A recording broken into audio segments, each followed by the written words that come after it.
पति पत्नी की दुहक भरी कहानी। मेरा नाम प्रवीण है। मुझे गांव के घर से काफी दूर की बड़ी सिटी में नई नौकरी मिली थी। इस शहर में भाड़े का घर लेकर रहने लगा। पड़ोसी के तौर पर घर के सामने ही एक घर था जिसमें एक बुजुर्ग जोड़ा रहता था। दोनों बिल्कुल अकेले थे, मतलब ना कोई बेटा, ना बेटी, ना नाती, ना पोते, यानी कि संयुक्त परिवार नहीं था। मैं एक संयुक्त परिवार का सदस्य था, इसलिए मुझे अक्सर उनके बारे में विचार आते रहते थे। मुझे देखकर बुरा लगता है, इतनी उम्र होने के बाद भी उनकी देखभाल करने वाला कोई भी उनके साथ नहीं है। जब मैं सुबह ऑफिस के लिए निकलता था तो देखता था कि दादी जी अपने कपकपाते हुए हाथों से दादाजी को चाय देती थी। वैसे ही कपकपाते हाथों में कप लिए दादाजी चाय पीते थे।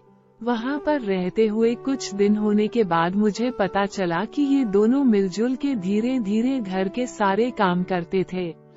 कोई भी उनसे जाकर बात नहीं करता। इतने दिनों में मैंने उनकी आवाज तक नहीं सुनी थी।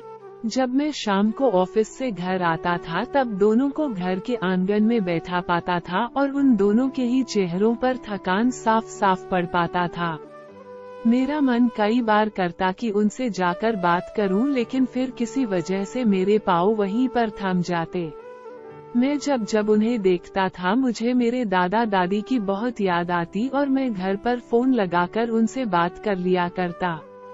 एक संडे जब मुझे ऑफिस में छुट्टी थी तो मैंने देखा दादी जी काम कर रही थी, लेकिन उन्हें रोज की अपेक्षा आज काम करने में कुछ ज्यादा ही तकलीफ हो रही थी। मैंने उनके पास जाकर पूछा कि दादी जी, आपकी तबीयत तो ठीक है ना? क्या मैं आपकी कोई मदद कर सकता हूँ? उन्होंने प्रतिक्रिया नहीं दी। मैंने दोबारा उनसे पूछा, बताइए दादी जी, मैं क्या करूँ आपके लिए? उन्होंने फिर भी कोई उत्तर नहीं दिया। मुझे काफी आश्चर्य हुआ। कुछ मिनटों बाद दादाजी वहाँ आए और वह भी कुछ नहीं बोले। मैंने ही बात को आगे बढ़ाते हुए कहा, मुझे लगता है कि दादी जी की तबीयत खराब है, इसलिए मैं यहाँ आया हूँ। मैं आपकी मदद करना चाहता हूँ, बताइए मैं कैसे आपकी मदद कर सकता हूँ? एक संडे जब मुझे ऑफिस में छुट्टी थी तो मैंने देखा दादी जी काम कर रही थी, लेकिन उन्हें रोज की अपेक्षा आज काम करने में कुछ ज्यादा ही तकलीफ हो रही थी। मैंने उनके पास जाकर पूछा कि दादी जी, आपकी तबीयत तो ठीक है ना? क्या मैं आपकी कोई मदद कर सकता हूँ? उन्होंने प्रतिक्रिया नहीं दी। मैंने दोबारा उनसे पूछा, बताइए दादी जी, मैं क्या करूँ आपके लिए? उन्होंने फिर भी कोई उत्तर नहीं दिया। मुझे काफी आश्चर्य हुआ। कुछ मिनटों बाद दादाजी वहाँ आए और वह भी कुछ नहीं बोले। मैंने ही बात को आगे बढ़ाते हुए कहा, मुझे लगता है कि दादी जी की तबीयत खराब है, इसलिए मैं यहाँ आया हूँ। मैं आपकी मदद करना चाहता हूँ, बताइए मैं कैसे आपकी मदद कर सकता हूँ? दादाजी इशारों से मुझसे बातें करने लगे। उन्होंने इशारों से मुझे बताया, ई दादी जी सुन और बोल नहीं सकती। उन्होंने ये भी बताया कि वो खुद भी बोल नहीं सकते, वो सुन सकते हैं, मेरी बात समझ सकते हैं। उन्होंने इशारों से दादी से कुछ कहा और दादी ने मेरी तरफ देखकर मेरे माथे पर हाथ फेरा। मैं उन दोनों की तरफ देखते ही रहा और न जाने कब मेरे आंखों से आंसू बहने लगे। उस दिन के बाद जब जब मुझे समय मिलता मैं उनके पास चला जाता। वो मुझ पर बहुत प्यार बरसाते। अब तो मुझे उनके इशारे की मीठी भाषा भी बहुत अच्छे से समझ में आने लगी थी।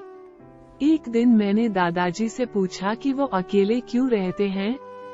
क्या उन्हें कोई औलाद नहीं है?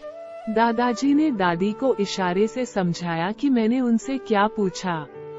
फिर दोनों मेरा हाथ पकड़कर मुझे आंगन में ले आए और अपने आंखों के आंसू पोंछे और उंगली का इशारा करते हुए एक साइकिल मुझे दिखाई। साइकिल को देखकर मैं समझ गया कि उनके परिवार वाले उन्हें छोड़कर कहीं जा चुके हैं और अब उनके हिस्से में केवल यादें ही बची हैं। उन्हें रोता हुआ देखकर मैं भावुक हो गया और मैंने दोनों को गले से लगा लिया।